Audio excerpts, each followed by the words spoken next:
السلام علیکم، میرے چینل اسٹوری اینڈ ٹیز میں خوش آمدید۔ آج میں آپ کے لیے ایک بہت اچھی اور ایک بہت دلچسپ کہانی لے کر حاضر ہوئی ہوں، لیکن کہانی شروع کرنے سے پہلے میری آپ لوگوں سے گزارش ہے، پلیز میرے چینل کو ضرور سبسکرائب کیجیے، لائک کیجیے، کمنٹ سیکشن میں اپنے رائے کا اظہار ضرور کیجیے گا۔ بڑھتے ہیں کہانی کی طرف۔ یہ اگست کا مہینہ تھا، مسلسل بارش ہو رہی تھی۔ امی جان اور گھر کے دیگر افراد کسی رشتہ دار کی شادی میں گئے ہوئے تھے، جہاں سے انہیں دوسرے دن آنا تھا۔ کافی عرصے بعد یہ پہلا موقع تھا کہ مجھے گھر میں اکیلے رہنا تھا۔ آسمان پر بجلی چمک رہی تھی اور تیز بارش ہو رہی تھی۔ میرے دل میں نامعلوم سا خوف پھیلا ہوا تھا، میرا دل بہت گھبرا رہا تھا۔ اتنی تیز بارش ہو رہی تھی اور دکانیں بھی بند ہو گئی تھیں۔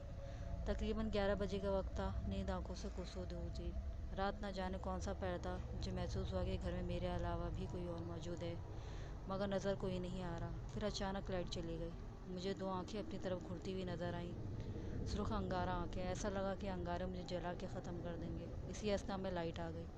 دیکھا تو ایک کالی بلی تھی جو مجھے گھور رہی تھی۔ میں نے دل میں جتنی دعائیں یاد تھیں پڑھنی شروع کر دیں۔ اچانک ایسا معلوم ہوا کہ جیسے بجلی چمکی ہو اور بہت تیز روشنی چمکی اور ایک سفید بلّا نمودار ہوا۔ سفید بلے کے آتے ہی کالی بلی نے چیخ ماری اور یوں محسوس ہونے لگا کہ جیسے بہت ساری بدبو روحیں چیخ رہی ہیں۔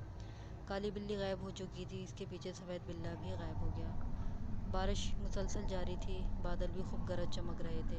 میرا حلق خشک ہو چکا تھا، حلق میں کانٹے سے چبھ رہے تھے، بدن پسینہ پسینہ ہو چکا تھا۔ پھر میرے کانوں میں اذانوں کی آواز آنی شروع ہو گئی تو میری جان پہ جان آئی، کیونکہ اب صبح ہو چکی تھی اور خوفناک کالی رات گزر چکی تھی۔ صبح ہو گئی تو امی وغیرہ شام میں آ گئے۔ اسی دوران میری شادی ہو گئی۔ دن گزرتے رہے، کوئی خاص بات نہیں ہوئی۔ پھر ملین میں اچانک حالات خراب ہو گئے، ہر جگہ ٹائر جلائے جا رہے تھے، دہشت گردی عام تھی، جس کی وجہ سے میں نے اپنی بیوی بچوں کو لے کے ملین سے سرجانی ٹاؤن شفٹ ہو گیا اور امی میری ملین میں ہی رہتی رہیں۔ سرجانی میں نے ایک چھوٹا سا کاروبار کر لیا۔ ہمارے گھر کے ارد گرد پہاڑیاں بھی تھیں، میں اکثر شام کو گھومنے کے لیے نکل جاتا۔ ایک شام میں سڑک پر کافی دور تک چلتا رہا اور پہاڑ پہ جا پہنچا۔ ایک پہاڑی کچھ بڑی نظر آ رہی تھی، میں اس طرف چل دیا۔ اس پہاڑی تک پہنچنے میں مجھے 1 گھنٹہ لگا۔ پہاڑی کے اوپر پہنچ کر میں نے دور تک ماحول کو دیکھا تو مجھے بہت اچھا لگا۔ پہاڑی کی دوسری طرف کچھ جھونپڑیاں بنی ہوئی تھیں، کچھ فاصلے پہ کافی لوگ جمع تھے، شاید شادی وغیرہ تھی کیونکہ دیگیں پک رہی تھیں۔ میں بھی سلام کر کے ان لوگوں میں بیٹھ گیا۔ وہ لوگ کسی اور زبان میں باتیں کر رہے تھے جو میری سمجھ میں نہیں آ رہی تھی۔ میرے کانوں میں گانے بجانے کی آوازیں آنی شروع ہو گئیں اور میں اس طرف چلا گیا۔ مجھ کو کسی نے نہیں روکا۔ کچھ دور ایک میدان میں کچھ لڑکیاں گیت گا رہی تھیں۔ میں تھوڑے فاصلے پہ جھاڑیوں پہ چھپ کر یہ سب کچھ دیکھنے لگا۔ کتنا ٹائم گزر گیا مجھے کچھ پتہ ہی نہیں چلا، اندھیرا ہو چکا تھا، اب کچھ نظر بھی نہیں آ رہا تھا۔ اب میں نے اپنے ارد گرد نظر ڈالی تو میرے رونگٹے کھڑے ہو گئے، کیونکہ نہ تو کوئی شادی کی تقریب تھی، نہ ہنگامہ، نہ پہاڑیاں اور نہ ہی کوئی جھاڑیاں نظر آ رہی تھیں۔ میں جس پہاڑی سے آیا تھا وہ بھی کالی نظر آ رہی تھی۔ ایسا معلوم ہوتا تھا کہ کوئی بڑی سی کالی دیوار راستے میں تان دی گئی ہو۔ پھر میں نے جلدی جلدی گھر کی راہ لی۔ گھر پہ سب پریشان تھے، میں بدحواس اور گھبرایا ہوا تھا۔ گھر والوں نے آتے ہی سوال شروع کر دی کہ کہاں گئے تھے۔ اتفاق سے امی بھی آئی ہوئی تھی، سب بہت پریشان ہو گئے تھے۔ ایسے بہت سے واقعات ہیں۔ اسی طرح میرا وقت گزرتا رہا۔ ایک دفعہ میرے محلے میں کسی کا انتقال ہو گیا، جس کے جنازے پہ میں بھی شریک ہوا تھا۔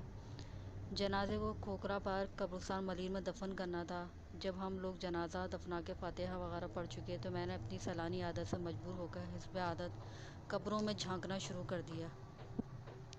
اسی وقت میری عمر 18 یا 19 سال تھی۔ قبروں کے درمیان چلتے ہوئے میں نے ٹوٹی ہوئی قبروں میں دیکھا۔ میں کافی آگے تک جاتا رہا، کافی ٹوٹی پھوٹی قبریں نظر آتی رہیں اور میں ان میں جھانک کے آگے بڑھتا رہا۔ کافی آگے جا کے میں ایک قبر میں دیکھا جو کافی ٹوٹی پھوٹی ہوئی تھی۔ میں نے اندر جھانکا تو اس کے اندر ہڈیاں نظر آ رہی تھیں۔ میں نے غور کیا تو ہڈیوں میں ہلچل ہو رہی تھی۔ میں یہ دیکھ کے خوفزدہ ہو گیا اور چکرا کے گرنے ہی والا تھا کہ مجھے محسوس ہوا کہ کسی نے سہارا دیا ہو اور میری آنکھوں کے سامنے اندھیرا چھانے لگا۔ ہوش آیا تو دیکھا میں گھاس پر لیٹا ہوا تھا۔ وہ ایک پارک تھا۔ میرے سر کے پاس ایک نورانی چہرے والے بزرگ بیٹھے تھے۔ میرے پوچھنے پہ انہوں نے اپنا نام یوسف بتایا اور کہا کہ میں وہاں سے گزر رہا تھا جب میں نے تمہیں گرتے ہوئے دیکھا اور اٹھا کے یہاں لے آیا۔ تم اپنی حسب عادت اس عادت کو ختم کر دو، کبھی کسی کی قبر میں نہیں جھانکنا چاہیے۔ میں نے نہ چاہتے ہوئے بھی ان سے وعدہ کر لیا۔ میری طبیعت اب بہتر ہو چکی تھی، لیکن میرے دماغ پر خوف چھایا ہوا تھا۔ ہڈیاں خواب میں خیالوں میں لہراتی ہوئی لگ رہی تھیں۔ میں جب اپنے محلے میں پہنچا تو لوگ قرآن خوانی میں مصروف تھے اور میں اپنے گھر چلا آیا، کھانا وغیرہ کھایا اور آرام کرنے لیٹ گیا، لیکن مجھے نیند نہیں آ رہی تھی۔ میرے ذہن میں قبرستان والا واقعہ تھا۔ امی بھی بار بار پوچھتی رہیں کہ بیٹا چپ کیوں ہوں؟ اب میں امی کو کیا بتاتا، وہ ناراض ہوتی۔ آہستہ آہستہ میں سب بھولتا گیا، وقت کے ساتھ ساتھ میں آگے بڑھتا رہا اور میں نے توبہ کر لی کہ آئندہ قبرستان میں کبھی کسی کی قبر میں نہیں جھانکوں گا۔